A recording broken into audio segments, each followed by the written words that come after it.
আশা করি বন্ধুরা সবাই আছেন ভালো। আজকের ভিডিও এখান থেকে স্টার্ট হলো।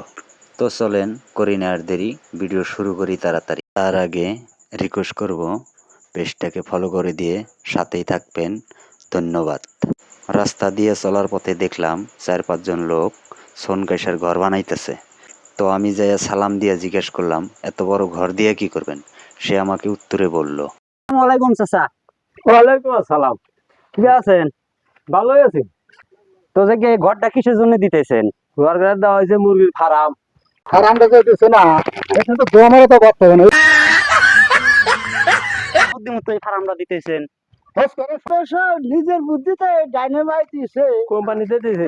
বহুত ফার্ম দিছে, তারা কিন্তু বন্ধ হয়ে রয়েছে। এখন দেখি আল্লাহর নাম না দিতে আছে, আল্লাহ যেটা করে। তো দর্শক, আমারও মনে একটা আশা ছিল যে আমি একটা ফার্ম দিই, মোবিলা বাস টাস কাটা অলরেডি রেডি করে আলা দিছি। অনুরোধ করে বাবা তুই ফার্ম দিস না,